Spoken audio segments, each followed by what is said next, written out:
You're listening to an Airwave Media podcast.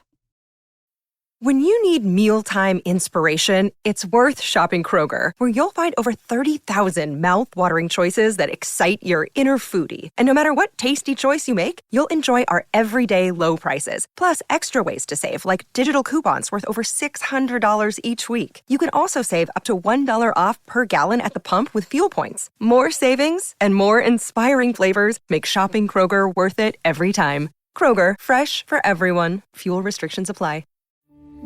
We took it all. We brought them to our land. An endless night, ember hot and icy cold. The rage of the earth. We made this curse. Carved it in the blood on our backs. We did not see. We could not, but she did. And in the end, What will I become? Senua's Saga. Hellblade 2. Play it now with Game Pass. Recorded in Chicago, Illinois, with your hosts, Ken, Matt, Neal, and Jeff. This is Triviality.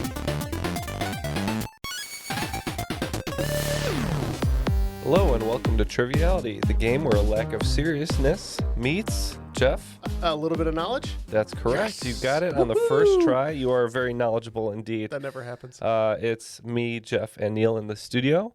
We are sans Matt. Sad. Yeah, we're sad. Where is Matt, Ken? I think He's in the sands trying to discover the tomb of Tutankhamun, but it's already been discovered, so he's just looking at a bunch of dirt and sand. It's we probably told like him a bunch of the good artifacts in the British Museum. we told him it was already discovered. He didn't listen. He went anyways. He keeps asking people where Brendan Fraser is. We say, well, he's on the awards he's trail. gonna be He's in on the his way Whale, back. yeah. He's trying to win an Academy Award for Can't the whale. wait to see him up on that stage. I know. I hope so because we said it's the Renaissance. The Renaissance. Indeed. That's right. What's your favorite Brendan Fraser movie, by the way? Bedazzled. That is a good one, Jeff. Blast from the past. That's another good one. Bedazzled is sneaky funny. Bedazzled is sneaky funny. 110%, right? Where he's the 110%. Yeah. That's the best. Encino Man's a great one too, but I got it. I love The Mummy. He's just so good in The Mummy, so I got to give it to him there. Shout out to Brendan Fraser. I'm sure he's listening. Yeah, I hope he is. Yeah, one day he'll come on the show. But other than Brendan Fraser, we have some great guests here in his place. Both of them have also, I assume, fought mummies and hung out with Pauly Shore, but we'll find out in a minute.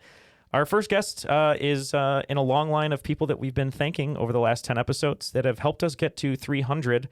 And the reason we are thanking them is because they are our first patrons. And this person joined Patreon October 20th, 2017. One of our first 10 patrons ever, which we are so appreciative of. He's a Savage Superstar on Patreon from Brooklyn, New York. Our friend Dave Nelson. How are you, Dave? And I'll say a heck of a guy. Thank you very much. Good, fellas. How you doing? Good. Now, Dave, we want you to remind the folks at home what you're up to. But I do want to say when we were in New York recently, when Colleen and I got engaged, Jeff was there. When Jeff and everyone left, I was walking down the street with Colleen, and we were trying to catch a train. And I was like, I think I saw Dave Nelson angrily walking somewhere. And it ended up being you going into work, I think. Was that right?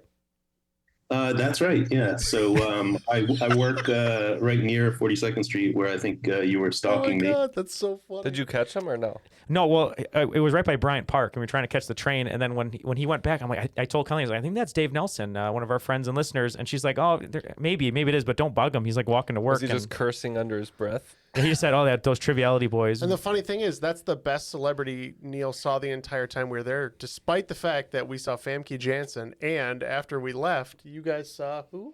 Oh, the Jonas Brothers. So the Jonas Brothers. I almost peed in the same stall as Nick Jonas. At the same time. Yeah, right. Well, then I probably would have been arrested for TMZ. But so, Dave, that was you. You live in New York. You're a man about town. But tell people at home what you're up to over there. Sure. Still doing the same stuff I've been doing. I work as a lawyer for a Japanese company, or their office here in New York. Started hosting trivia at a local bar a couple months ago, sort of by accident. So some of these questions you'll hear tonight have come from quizzes I've given there. Some of them are new, but hopefully all of them will be fun to answer. And we have some listeners in Brooklyn. Any shout out for the bar if they want to come play?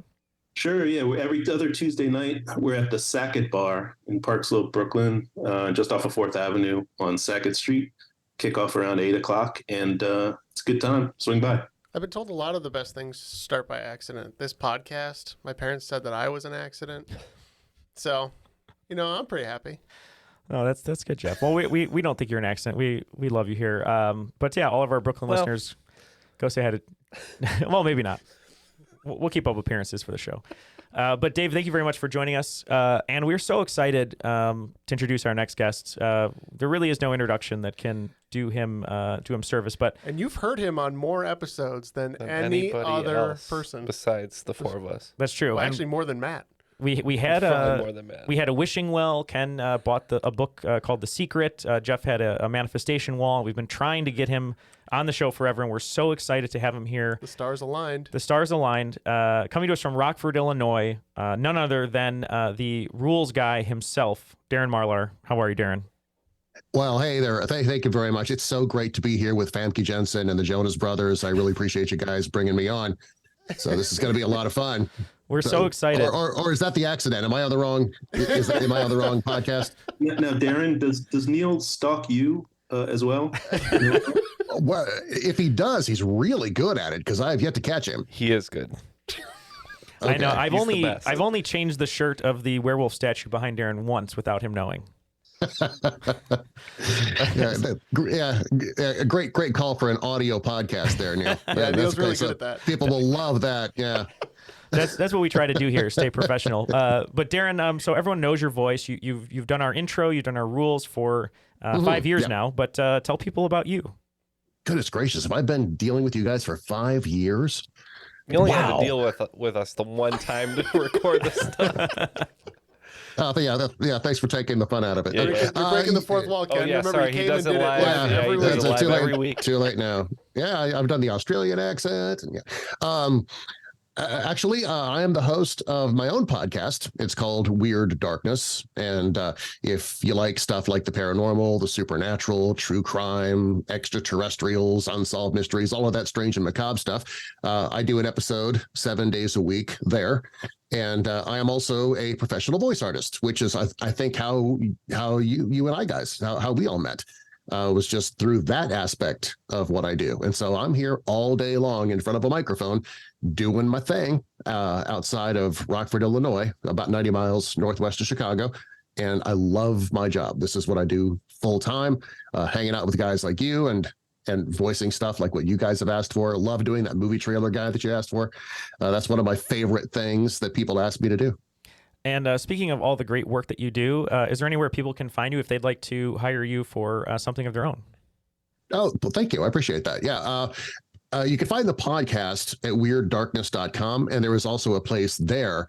There's one of the pages where you can, it'll take you to, it's kind of like a demo site of everything that I've done. A lot of YouTube videos of me doing the various voices where you can hire me from there. So yeah, if you just remember weirddarkness.com, that's probably the easiest way to go. I appreciate you telling people that. Thanks. Of course, we want to help to support you and get people to interact with you as well. And although we don't have a podcast called Weird Darkness, that's what happens in the studio basically after we record every time. So yes. Yeah. It makes us feel very uncomfortable. I try. Well, Dave, you're hosting the game. Darren decided to partner with me today, and since my voice is gone from being sick and it's still on the mend, and Darren has the golden voice, we're going to be the voice and the voiceless.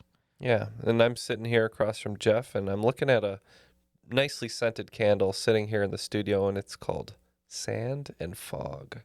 So we'll be Sand and Fog. Which one are you? You're the sand or the fog? I'm sand. I think Jeff would be sand. All right, I'll be the fog. I'm coarse. I'm gritty. Yeah. I get everywhere. But Ken, Kenneth has been drinking a lot, so he's foggy. Yeah, that's right. Ken, I'll let you take it away because we often say this every episode, but this is going to be the most special time we've ever said it before. Let's toss it to the live rules. The rules of the game are simple. 20 questions split into 2 rounds worth 10 points apiece. At halftime, there will be a special swing round designed by this week's host. After regulation, players will enter the final round with the points that they've accumulated and will have a chance to wager 0 to 30 points on 5 categorized questions. At the end of the game, someone will be named the cream of the crop. And I can guarantee you it won't be Neal and me. The cream of the crop. The cream of the crop. Awesome. That was so much fun. Nobody does it better. I think we're gonna put in a good effort, Darren. That was so much fun for me. That it tickled a part of my brain that I did not know existed. Yeah, that was so nice, Darren. Thank you for doing that. It's been 5 years, but hopefully for 5 years more, everyone will be hearing your golden pipes. So, and maybe we ought to refresh that. Yeah. After 5 years, maybe we ought to redo that. Yeah, maybe I'll do it for free. Send me the script. I'll do it for you. Yeah, no, that'd be great. All maybe right. we'll add some fun things. I don't know what we'll do. We'll figure it out. Some slide whistles in the background. Something for 2023. Slide. But Dave, because that's so 2023. Now, Dave, I'm sure you're in a lot of courtrooms and deposition rooms, possibly, or something. So you have to deal with, nut jobs, kind of like all of us here talking. But feel free to take it away and keep control of us, because when it comes to trivia, Jeff, what's the catchphrase? Nobody does it better, Dutch boy. There you go. Okay. All right. Round one, question one, shall we?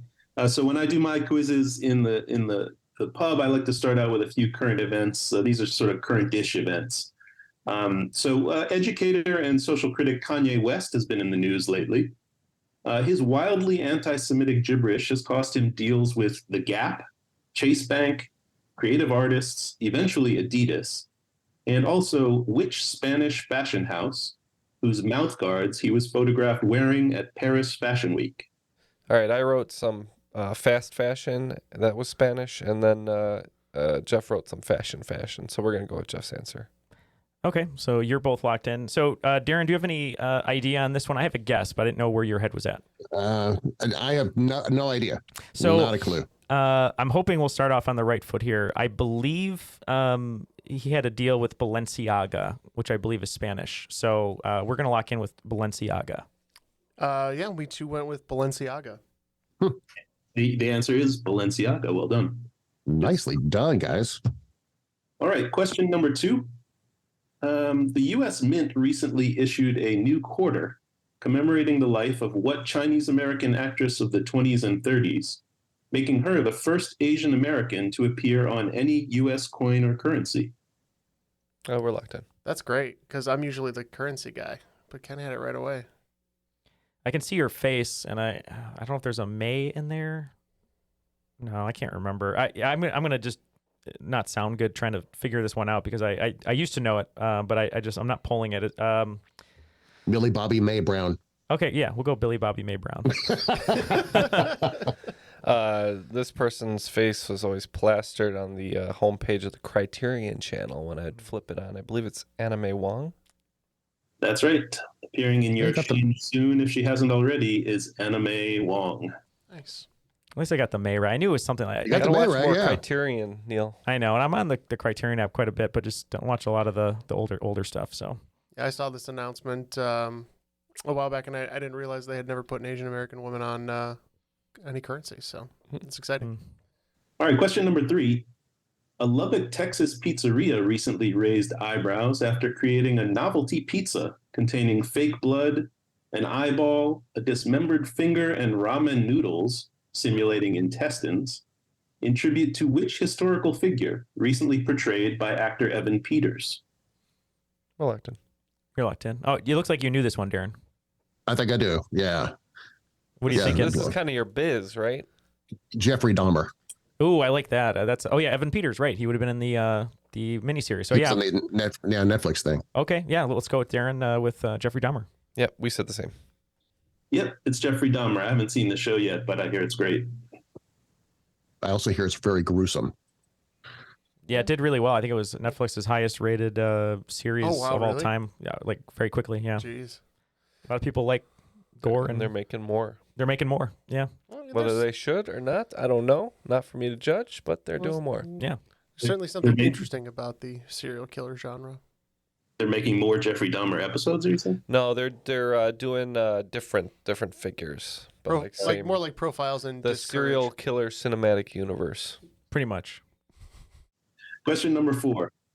Which president was the first one to keep house cats as pets? A pair of no doubt adorable kitties called Tabby and Dixie. He's also thought to have originated the presidential tradition of pardoning turkeys after granting clemency to a potential Christmas feast at the pleading of his 10-year-old son. I think I know this one. We can lock in if you want to let these guys talk. Yeah, go ahead. There's a name that's stuck in my head, but I think it's completely wrong. It's just a name that popped in. So yeah. Okay, I'll let these guys talk. I know I've heard this question. I can't place it. Calvin Coolidge, maybe?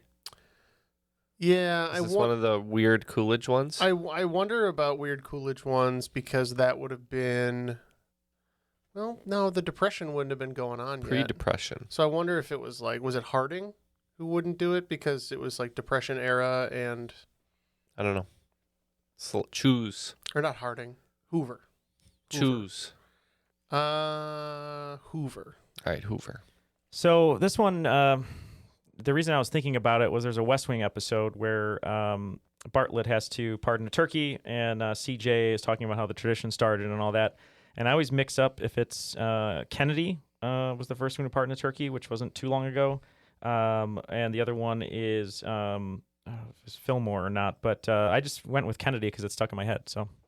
Well, you guys were a little bit late on this one. This one, tradition goes all the way back to the great emancipator himself, Abraham Lincoln. Oh, wow. Wow. I wondered about Abraham Lincoln. I didn't even think about him at all on that. Wow.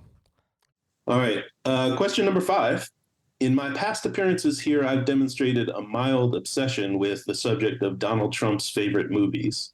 I first became interested in this field of study after reading an old New Yorker article that describes a journey aboard Trump's private jet from New York to Mar-a-Lago, during the course of which you'll remember he has his young son Eric put Bloodsport on the VCR, and then fast forward through all of the film's rich exposition to, quote, get this 2-hour movie down to 45 minutes. Well, I recently revisited this article and picked up a detail that I had earlier missed. Among the handful of passengers on the plane, along with Trump, Eric, and the article's writer, was which socialite? She was born outside of Paris, moved to New York City in 1991, and in July 2022, moved to Tallahassee, Florida. That's my guess. That's a good guess, and we're going to lock in. Okay, they're locked in. Darren, I can't think of a socialite that would have moved to New York in 91 and now lives in Tallahassee, Florida. Do you know any famous socialites other than Paris Hilton? I don't know. The only one that pops into my head is Imelda Marcos, but I think that would be before 91. So I can't. Yeah, you just want to go with that because I can't think of anything better other than Paris Hilton, which I know it's not that. We could both be wrong, sure. Okay. Well, when you say she moved to Tallahassee, Florida, we think that it wasn't a traditional type of move. As in by choice. She was moved. And knowing connections to this person, we guessed Ghislaine Maxwell. Well, that's right. She was moved to Tallahassee, Florida, more specifically to FCI Tallahassee, or Federal Correctional Institution Tallahassee. This is Trump's friend and Bill Clinton's friend and Jeffrey Epstein's favorite sex procurer, Ghislaine Maxwell. I didn't even. Nobody voluntarily moves from New York to Tallahassee, right? I didn't even go in that direction. Wow, good question, Dave. After 5 questions, looks like Team Sand and Fog in the lead with 30, and the Voice and the Voiceless still there with 20. You have 40? We have 40. Oh, I did mark 10 here. Yeah, you're right. Trying to take points away from you. You have. That's all right. You could try, but the fog is enveloping me like the John Carpenter movie. You actually have 40 points, and we have 20, so we have double the work to get back up top. All right, well, question 6. We're now quite solidly in the pumpkin spice season, perhaps even at the pumpkin spice equinox. Good people at Starbucks introduced the pumpkin spice latte in 2003, and of course the drink became an immediate hit. 12 years later, they announced that they were changing the recipe to include what new ingredient? We can lock in. So, Darren, I think they're locking in quickly because I explained this to them at one point. I don't think it was on the air. I don't remember. But I believe they're actually putting pumpkin in the pumpkin spice latte, a very tiny percentage. Wow. What a concept. Yeah. You'd think they'd have it in there the entire time. That would actually make sense because sure enough, somebody called a lawyer and complained and said, I want to sue Starbucks because they're saying pumpkin spice latte, but there actually is no pumpkin in it. That is exactly what happened, Darren. And I'm assuming they called that Dave, doesn't maybe. surprise me. I want to make it taste so, slightly yeah, I would worse. go. Yeah. By putting real pumpkin in it. Because natural pumpkin tastes so great. Good source of fiber, though. I would totally go with that. Yeah. Okay. Pumpkin. We'll lock in pumpkin. Lock that one in. We agree, and I think, yes, it did make it to air. So Did it? Okay. Yeah, you guys have worked this one out quite easily. It is, in fact, pumpkin. Question 7. Among the all-time great NFL wide receivers to wear number 80 was which Hall of Famer who ended his career with exactly 100 touchdowns and then went on to serve 4 terms in the U.S. House of Representatives before somehow losing as a Republican candidate for governor of Oklahoma? I don't know. Let's tap out. Sounds good. We'll clear the way. Hopefully Neal will figure it out here. Yeah. It's going to have to be you, Neal. So I believe from my political knowledge, which I'm not so into politics, but I follow a little bit, and I think this is a Seattle Seahawks receiver. He had a sort of a very slimy, slick-backed hair as a politician, like so many of them before, but I believe it is, I don't know his first name, but I think it's Largent, number 80.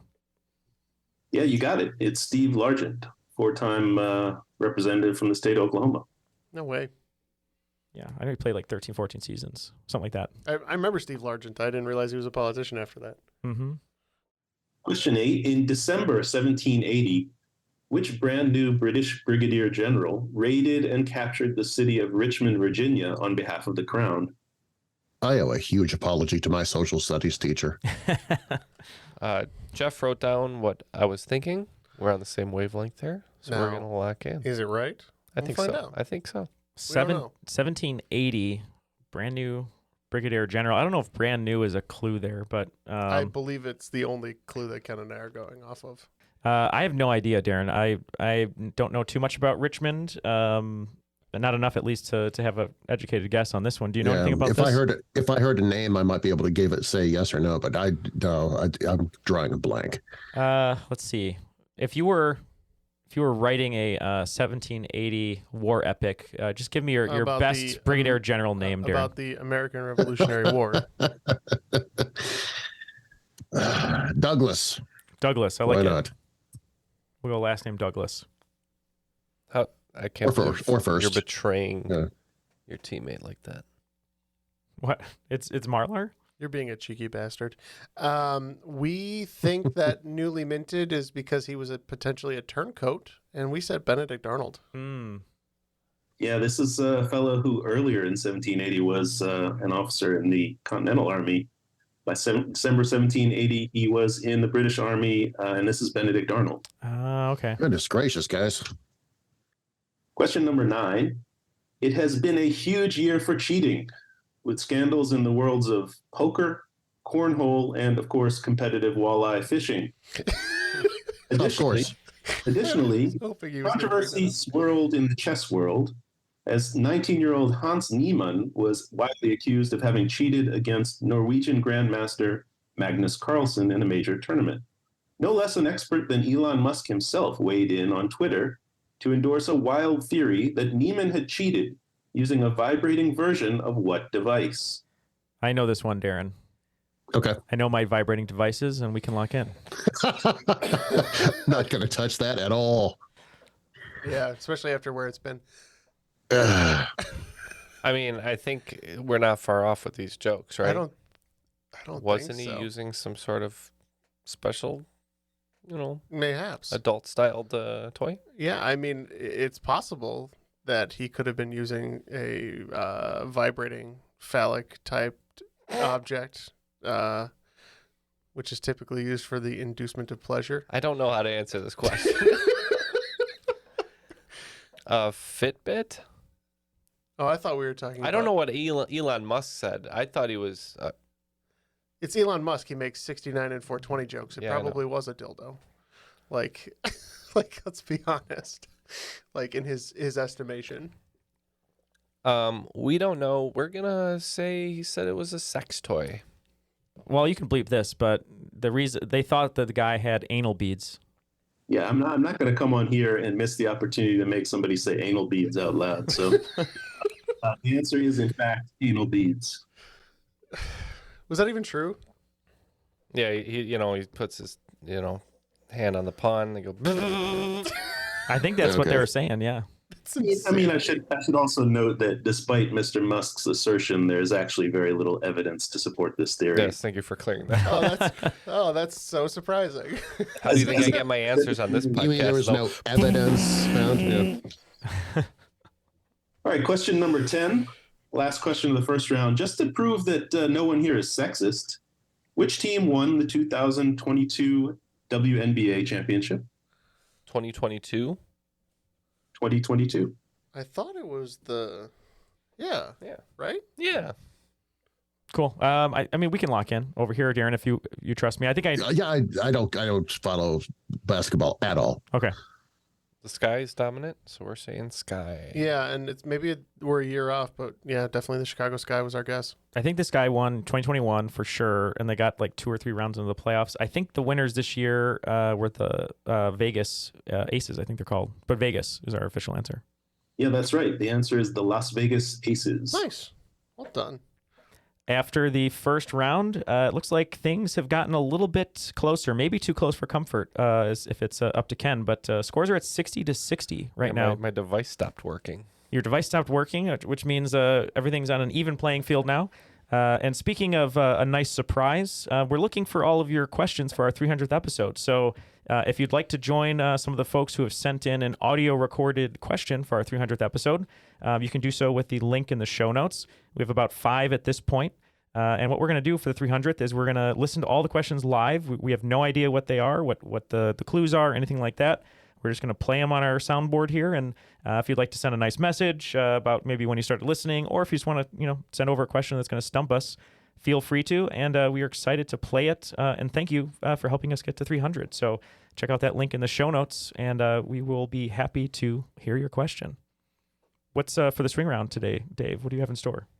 Well, just to keep the good vibrations going, we're coming up on the 101st anniversary of the birth of one of the greatest Americans of all time, in my opinion. A man of the arts, a raconteur par excellence, whose persistence and late-in-life success will serve as a lesson to all for generations to come. I speak, of course, of Mr. Rodney Dangerfield. In tribute to the great man, this swing round will offer 10 of his best one-liners, with the punchline omitted. You all fill in the blanks. Number 1, my wife and I, we never have sex. We get undressed and we can't stop blank. Number 2, I know I'm ugly. My proctologist stuck his finger in my blank. Number 3, my wife can't cook. She gave my kid alphabet soup. He spelled out blank. Number 4, my father never liked me. When he took me hunting, he gave me blank. Number 5, the other night my wife met me at the front door wearing a see-through negligee. The only trouble is, she was blank. Number 6, I came from a real tough neighborhood. On my street, the kids took hubcaps from blank. Number 7, my wife and I were happy for 20 years. Then we blank. Number 8, my wife and I, we don't think alike. She donates money to the homeless, and I donate money to the blank. Number 9, I come from a stupid family. During the Civil War, my great uncle fought for the blank. Number 10, my wife won a trip for 2 to Las Vegas. She went blank. All right. Those are the jokes. We'll come up with our best punchlines. Probably not as good as Rodney's, but we'll be right back after these messages. We took it all. We brought them to our land. An endless night, ember hot and icy cold. The rage of the earth. We made this curse. Carved it in the blood on our backs. We did not see. We could not, but she did. And in the end, What will I become? Senwa Saga. Hellblade 2. Play it now with Game Pass. All right, we are back from our break. I think we came up with some pretty good jokes. If they're as good as Rodney's, who could say? But please give us the numbers again, and we're going to read out our jokes. All right, guys, let's hear number 1. All right, number 1, my wife and I never have sex. We get undressed and we can't stop laughing. Again, the first one is, my wife and I, we never have sex. We get undressed and we can't stop gagging. Well, Rodney's joke was we get undressed and we can't stop laughing. All Oh, it was laughing. Oh, that's funny. All right, how about number 2? I know I'm ugly. My proctologist stuck his finger in my mouth. Hey. No respect. I know I'm ugly. My proctologist stuck his finger in my belly button. I know I'm ugly, saith Rodney. My proctologist stuck his finger in my mouth. Wow. Number 3, guys? My wife can't cook. She can't cook at all, people. She can't cook. She gave my kid alphabet soup. He spelled out, help me. My wife can't cook. She gave my kid alphabet soup. He called out, call 911. Number 3, my wife can't cook. She gave my kid alphabet soup, and he spelled out, help. Are we getting points for help me? And the other team said call 911 or something like that? Yeah. Yeah. Yeah, I think I'll give you both points, as it's basically in the spirit of the joke. Okay. Oh, okay. All right. Oh, that's so nice. That's so gracious. Number 4. My father never liked me. When he took me hunting, he gave me antlers. That's good. My father never liked me. When he took me hunting, he gave me a head start. That's pretty good, too. I think that's really good.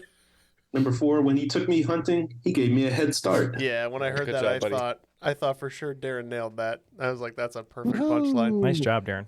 Number 5, My wife met me at the door in a negligee. Only thing is, she was at my brother's house. I like it.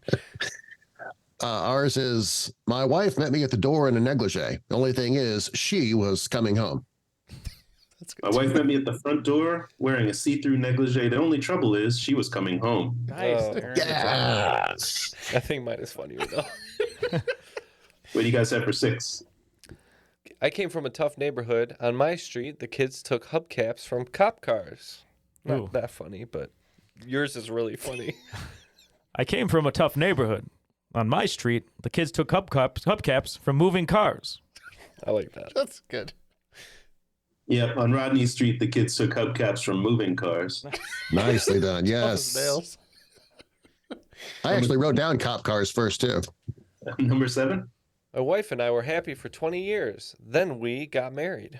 My wife and I were happy for 20 years. Then we had sex. those are both good. I think Rodney's slightly more elegant. My wife and I were happy for 20 years. Then we met. His is the best. That is good. Yes. See, I don't mind losing to that kind of a joke. All right, number 8, guys. Oh, that's great. My wife donates money to the homeless. I donate to the sperm bank. My wife donates money to the homeless. I donate to the sperm bank. Yeah, not bad, but I think you'll like Rodney's better. He says he and his wife don't think alike. She donates money to the homeless, and I donate money to the topless. Number 9. All right, both teams came up with really funny answers, I think. I come from a stupid family. During the Civil War, my great uncle fought for the Germans. I come from a stupid family. During the Civil War, my great uncle fought for the West. Yep, that's right. During the Civil War, Rodney's great uncle fought for the West. Nice. Wow. Way to go, Neal. I gotta say, I love the answer of the joke. During the I will Zoom admit the Germans is better.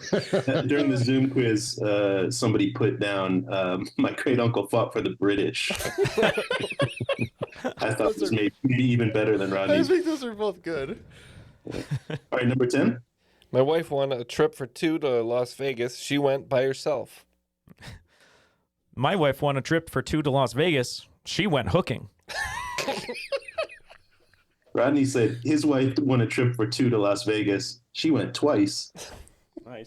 I had alluded to that as a Okay. possibility later. That's funny. All right, we only got 3 right there, but we had fun. After the swing round, everyone's laughing in the studio, and all for good reason, because Team Sand and Fog picking up 15 points, bringing their total to 75, and the Voice and the Voiceless picking up 30, bringing their total to 90. Laughing all the way to the bank. The sperm bank. Nice. All right. Went twice. Let's start off round 2 with One day, one of my Superman? Let's start off round 2 with everyone's favorite topic, pencils.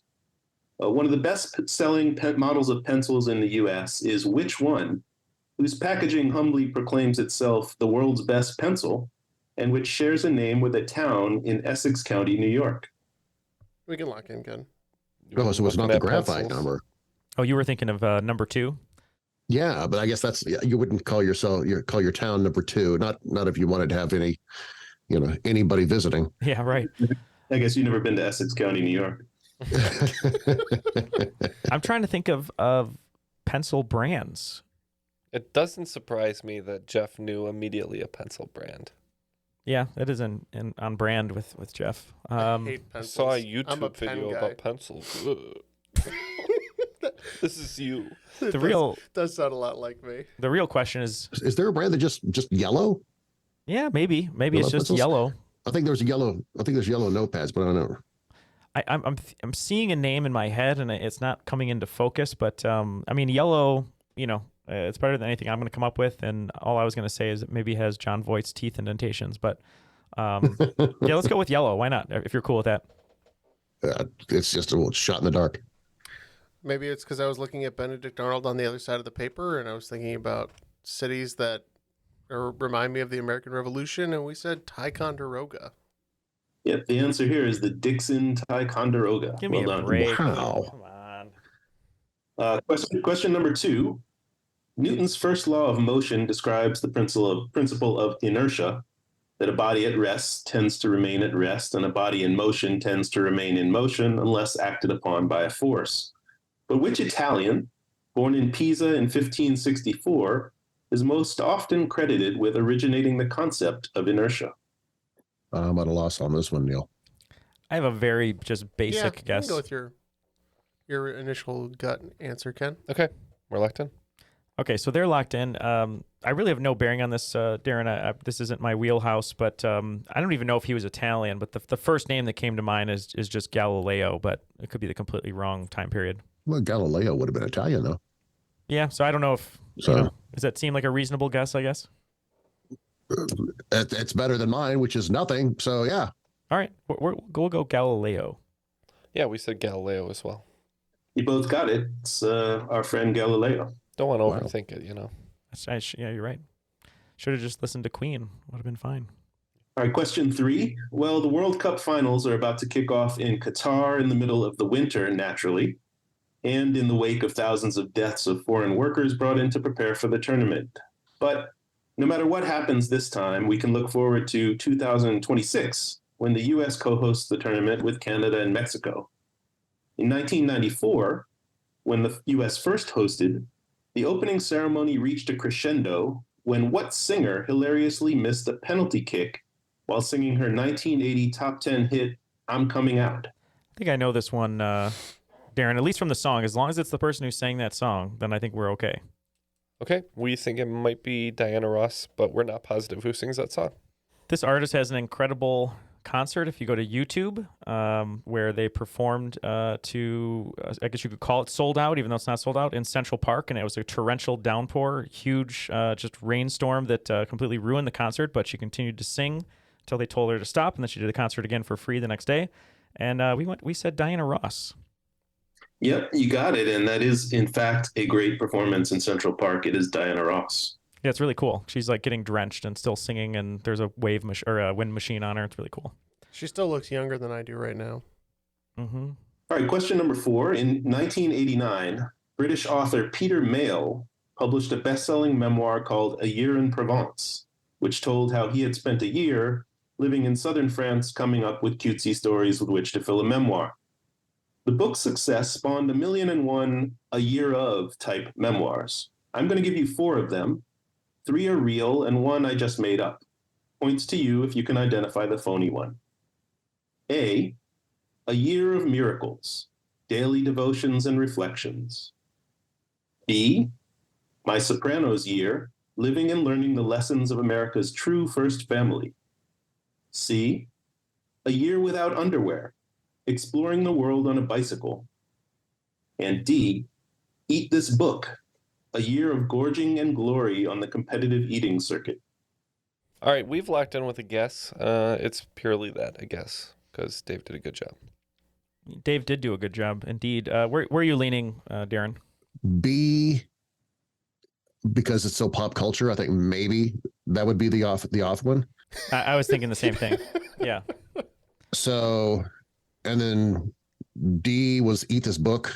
I could go with either B or D, but I think D is somewhat plausible to be real. So I would guess B, but I have no idea how flawed my logic is. I was between B and D as well.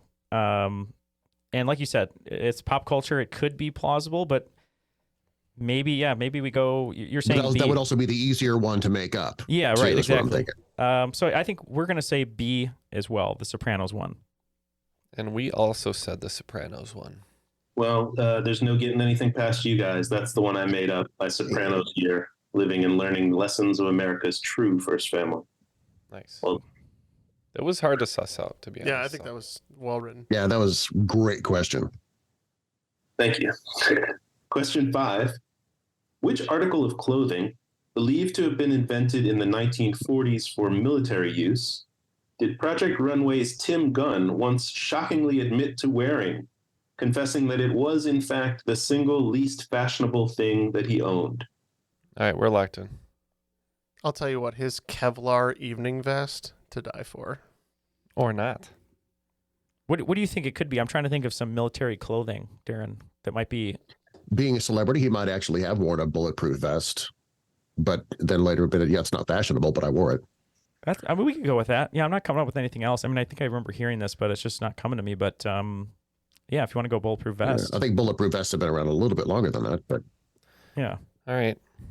Well, we were initially thinking a fanny pack, but at the last minute we switched to cargo pants. Well, technically the answer is something that Tim Gunn owns exactly one more pair of than I do, apparently. Cargo shorts, but I think I'm going to give cargo pants credit on this one. Thank you.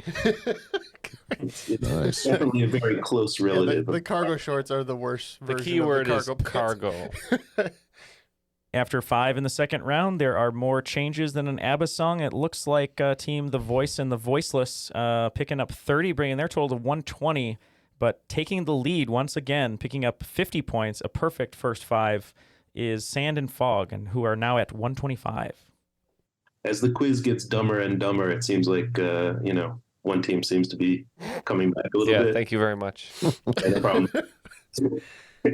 Number 6, in 2006, Fiji Spring Water got itself into trouble by running an advertising campaign that said, "The label says Fiji because it's not bottled in blank." The American city in question, which has long been sensitive about jokes poking fun at its water quality, ran tests showing Fiji's water contained several micrograms of arsenic per liter, while its own tap water was 100% arsenic-free. Which city fought back against these liars at Fiji Water? Okay, Darren, I have an idea, Okay. but what are you thinking? I think it's too early. It's too early for Flint. So I was thinking wondering Flint as well. You don't think it's too early for that? Well, I was either thinking Flint or Detroit. Yeah. One of the two. Especially for a national campaign, if they were to say it, our water doesn't come from Flint, not everybody would know, except when the Flint thing actually did happen. So if it happened, if this is a campaign happening before that, then it would have to be a larger city in order for that campaign to make any sense. So whether or not it's Detroit, I don't know, but Michigan, I think of terrible water. I think of Michigan, that part of the state. So Darren, you're saying that even though we both thought of Flint, maybe we go to a bigger city because 2006 seems a little early for Flint. So do you want to go just with Detroit then? That's my guess. If it's okay with you, sounds good to me. We thought that over, but Jeff had a good idea. Yeah, thinking that crisis was later and even Fiji wouldn't be so classless as to do that one. We just knew that the Cuyahoga River caught on fire a couple times, and we said Cleveland. The Cleve. Oh. Yeah, this is a city known for smoke on the water and flames on the water. This is Cleveland, Ohio. Good job, Jeff. Yeah, good one.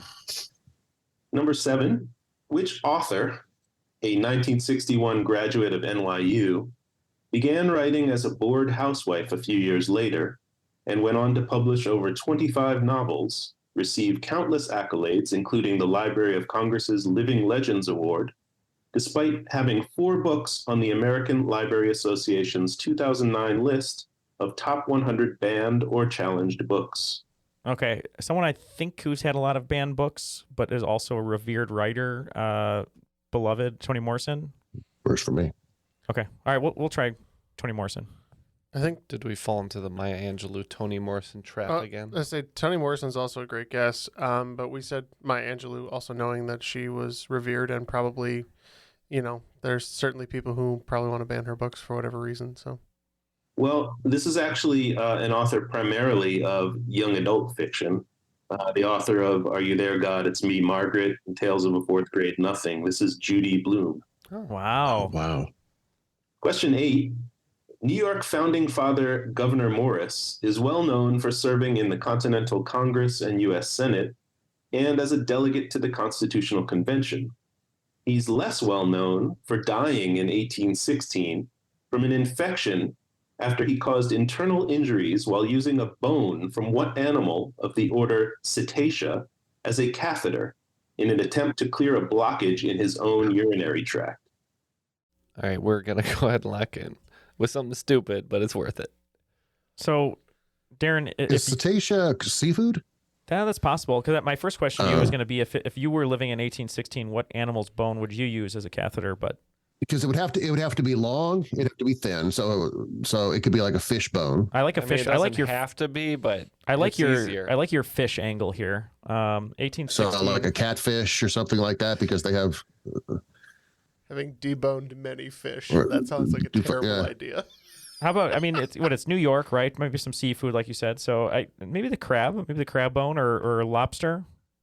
No, I'm just trying to think. As the last time I've eaten crab or lobster or something like that, if there's any bones that actually qualify for what he used it for. I'll give you a hint, guys. Crabs and lobsters have exoskeletons. Right. Oh, what about a turkey bone, like the wishbone or something? Well, I thought about that as well, but I didn't. But when he said Cetacea, I wasn't sure. So what are we going to go with? What are you picking? I trust you. So long as I don't have to get too specific, I just want to say a fishbone. All right. That's fine. And I wrote down bald eagle because I thought it was hilarious. We're just saying eagle. Birds have hollow bones, so. Yeah, well, some questions you ask because you want people to get the answer, and some questions you ask because you just want to hear them discuss all the wrong answers. It was the 19th century, and this is an animal that folks used a lot in the 19th century for heating, lubrication, all sorts of... Oh, God. A whale bone? A whale bone, that's correct. Well, mine still came from the sea. Sort of. Yeah, but definitely what whale bone would you not just completely impale yourself on? Well, as they say, sometimes you bone the whale. I'm guessing it was whittled down a lot. Yeah, the founding fathers, I guess, not all so smart. All right, question number 9. 1960's The Magnificent Seven was, of course, based on The Seven Samurai, Akira Kurosawa's classic, released only a few years earlier. By most accounts, it was actor Yul Brynner's idea to adapt the samurai film for the Western genre, but in attempting to do so, Brynner ended up in litigation with another actor who claimed it was his idea first. Who was this other actor, who was born in Chihuahua, Mexico in 1915 and had a lengthy, successful career, during the course of which he won 2 Best Supporting Actor Oscars in the 1950s, for Viva Zapata and Lust for Life? It's either Anthony Quinn or no, I don't think he won an Oscar. The other guy I'm thinking of. Well, I can't think of any. My brain is kind of mush right now. Do you want to just say Anthony Quinn? That works. What? Right. This person's more known as an action star, but maybe some of the early, more heavy westerns he was in. He might have won some Oscars. We said Charles Bronson. Well, the answer here is someone who won 2 Best Supporting Actor Oscars, but also was nominated for Best Actor a couple of times, including once for Zorba the Greek. This is Anthony Quinn. Good job, Neal. Oh, wow. Neal. I got to get one good one in here tonight so that I can go to sleep. Number 10, speaking of the Oscars, several years ago, I had the pleasure of heading to Film Forum in downtown Manhattan and seeing a fully restored print of a 1966 film by Gillo Pontecorvo. It's the only movie to have been nominated for Academy Awards in 2 non-consecutive years and is based on events early in the War for Independence in which nation? The largest in Africa by area. All right, we are locked in with a little bit of teamwork. Yeah, if you're okay with South Africa, I just know that they make a lot of films about South Africa, and obviously there's a lot shot there now, so maybe it was about... let's go with that. We'll say South Africa. All right. All right, I think probably this film that he's talking about is Zulu. And I said, Jeff, where would this have taken place? And he said, the largest country in Africa. And I said, yeah. And he said, Algeria. Well, this film was nominated for Best Foreign Language Film in 1967 and then for Screenplay and Director in 1969. Title of the film, you'll notice I didn't say because the title of this really excellent film is Battle for Algiers, which tells the story of the early stages of the independence war in Algeria. So we got it for the wrong reasons, but I'm happy. Nice. Well, I got it for the only reasons I know. So I think Zulu is Jeff is smart. I am dumb. I know. I was a little worried. I thought it was maybe. I figured it was nominated 2 years in a row because it takes that long to watch it. Zulu, I believe, is Sean Connery and Michael Caine. I think could be wrong. Or no, maybe I'm thinking of the war. Anyway, something with a flower. But at the end of regulation, the team of Sand and Fog was doing really well in the first half, but only picked up 20 points in the second half, bringing their total to 145, which means they are just in reach for Team The Voice and The Voiceless, who only picked up 10 points and are at 130. So it's only 15 points separating each team. That's a very close game. Let's have the categories for the final. Sure. So as I mentioned earlier, the World Cup's coming up. I'm a big soccer fan, so the 5 categories here in the final round are going to be group stage, round of 16, quarterfinal, semifinal, and final. All right, the wagers are in. It looks like Voice and the Voiceless are betting zeros, hoping that we miss more than we get, because we wagered just 15 on all of them. So we'll see what happens. It has been a winning strategy before. Let's see if it'll pay off for them this time. Is it possible that we get a tie? I think it's possible. All right, well, let's see. Question 1, group stage. According to the American Kennel Club, dogs in which group were, quote, bred to assist hunters in the capture and retrieval of feathered game? Question 2, round of 16. On Ringo Starr's wildly creepy 1973 #1 hit, You're 16, which multi-instrumentalist is credited with a kazoo solo? Question 3, quarterfinal. The Fourth Man is the title of a short story by Agatha Christie, first published in the 1933 collection The Hound of Death. What was Agatha Christie's real last name? Number 4, semifinal. In the men's semifinal of the 2022 Wimbledon Championships, Novak Djokovic defeated Nick Kyrgios to reach his 32nd Grand Slam final, surpassing the all-time record that he had jointly held with whom? And question 5, final. According to the tastemakers at aarp.org, the best ever television finale was the last episode of which series, which ends with a couple going back to sleep? All right, we have the questions. We'll be right back and see who can take the cream of the crop. We are back with our answers. Let's have the questions one more time and see how we did. Sure. Question 1, according to the American Kennel Club, dogs in which group were bred to assist hunters in the capture and retrieval of feathered game? So I was like, retrievers? And Jeff said there's a special category for this. I thought they were the sporting dogs, so that's what we guessed. Well, I had heard at one point, at least I think I heard at one point, that poodles were actually bred for hunting dogs, which surprised me because that would have been like the last breed I would have thought of. But I don't know if he was actually asking for the breed of dog on this question or not, but that's what popped into my head. So the answer here is, in fact, the sporting group. Good job, Jeff. I can tell you that our golden doodle, part golden retriever, part poodle, does not retrieve. Okay.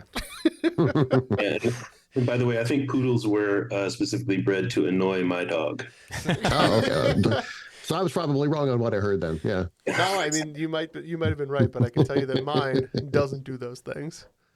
All right, question 2. Category was round of 16. On Ringo Starr's wildly creepy 1973 #1 hit, You're 16, which multi-instrumentalist is credited with a kazoo solo? We said Prince. It's a good, great guess. Darren and I were talking. We said maybe it is a Beatle. Maybe one of his friends came over. We couldn't remember if they had broken up at this time, and we were thinking maybe it's Sir Paul McCartney. To see Paul jamming out on kazoo. Well, the answer here, although I think it may actually not be a kazoo, but the credit for the kazoo solo nevertheless goes to, in fact, Sir Paul McCartney.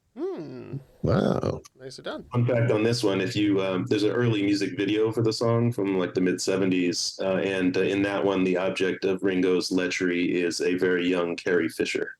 Oh, wow. Question 3, quarterfinal. The Fourth Man is the title of a short story by Agatha Christie, first published in the 1933 collection The Hound of Death. What was Agatha Christie's real last name? We don't know at all, so we said Kensington. It's a good guess. Close, So I think there's a little bit of trickery here from Dave. Agatha Christie, she married Archibald Christie, who was a veteran and didn't have a good marriage, but she got famous when she had that last name, so she kept it. So she was Agatha Christie her rest of her life. She married Max Mallowan, an archaeologist, didn't take his name. Her maiden name was Miller, but she never had a pseudonym other than Mary Westmacott that she wrote romance novels under, so her real name would be Agatha Christie. Yep, I thought it was a pseudonym when I started writing this question, and it turns out I was totally wrong about that and thought maybe if I was wrong about that, some other people would be wrong about that, and I've been proven correct. The answer is Christie, and her married name was Miller. Neal, if you guys had wagered any points, I would be obligated to give you bonus points at this point. That's all right. We'll pat ourselves on the back. It was all Darren. The way it's looking right now is not so We'll take good for 0 us. So times 2. the 0 route may be the right route. So if we get both of these right, we win. Mhm. If we get one more of these right, we tie. Oh, wow. If we get neither of them right, We you lose. win. Oh, wow. This is intense. No pressure. All right, number 4, semifinal. Men's semifinal of the 2022 Wimbledon Championships. Novak Djokovic beat Nick Kyrgios to reach his 32nd Grand Slam final, surpassing the all-time record that he had jointly held with whom? I hope we're right. It was kind of between, in my head, Rafael Nadal and Roger Federer, and we said Roger Federer. Ooh, I forgot about Federer. We just thought maybe it was Nadal because they're always kind of lockstep, so we said Nadal. And the answer here is the man from Switzerland, Roger Federer. And number 5, in the category of final, according to the tastemakers at aarp.org, the best ever television finale was the last episode of which series, which ends with a couple going back to sleep? So there was a little bit of discussion here because we know that the plot of this revolves around 2 shows starring Bob Newhart. And we went with the Bob Newhart Show. You can go ahead, Darren. Actually, if I remember correctly, the Bob Newhart Show was the first one. No. The original, and Newhart was the follow-up, his second show, and it was at the end of Newhart that he ended up waking up with Suzanne Plachette from the Bob Newhart Show. And Darren, you could not possibly be any more correct. You're 100% correct. The answer is Newhart. So losing 15 points on that final round makes us tie with you at what? 130. All right. Dave, do you have a tiebreaker prepared? Well, yes, I do, in fact. And here is that tiebreak question. So whoever gets closest to the correct number here will win all the marbles. How many votes did Lula da Silva receive in the recent Brazilian presidential election? Yeah, how about we say 11,923? Sure. All right. Okay. I like what I'm hearing. We said 45 million. Well, the correct answer, gentlemen, is 60,345,999. What I write on my paper? Ken originally wrote 60 million, and I didn't think that many people turned out. Wow. Yeah, they have huge. That's incredible. There. All right. Well, it's been something like 200 episodes since we had a tie. But in this tie, it turns out that the sand and the fog are today's cream of the crop. And you, Triviality, I'm talking to you. You know that I'm the cream of the crop. Well done. Great game. Wow. Thank you so That was much, hard guys. My right to the brain end. hurts. Great game. Wow. We were in it till the end, Darren. That's all that matters. Honestly, I'm very surprised that we got that close. Yeah. I even emailed you before this going, are you really sure you want to do this? Because I know nothing about everything. Yeah, we were we real were sure. positive. Yeah, we did a great job. You did a great job specifically. And Darren, we're just so honored that you were here with us today, getting to spread the love and give the listeners what they want. They've been clamoring for you to be on. That's no joke. We've gotten emails and messages. We want Darren on the podcast, and you're here. So thank you very much. You're never going to get those emails ever again after this show. after this, oh my gosh, he was awful. Don't ever have him on ever again. Well, just thank you so much for that joining us. Laughing at all of my answers. No, you did a wonderful job. Please tell everyone where they can find you and where they can listen to you and all that good stuff. Yeah, well, I do a podcast called Weird Darkness about the paranormal, supernatural, true crime, cryptids, extraterrestrials, all of the strange and macabre stuff. And I do that every day. It's at weirddarkness.com. Also, of course, wherever you find podcasts, just look for Weird Darkness. And you were very kind earlier to mention if they wanted to hire me for voiceover stuff. Same place. Just there's a page there at weirddarkness.com where you can just click on it and learn more about what I do and how to hire me if you want me to be your movie trailer guy or whatever. That sells itself right there. There you go. Well, everyone, please check out Darren's work. And he already said that maybe we'll get him to do an altered rules read or something fun for 2023 to celebrate passing Happy 300. to come back. Wonderful. Yeah. Well, thank you very much for that. Dave, always a pleasure to see you. We've been talking about doing something in Brooklyn together. Maybe we'll get Joe Wen involved as well. But tell people where they can find you and any other shout-outs you'd like to give.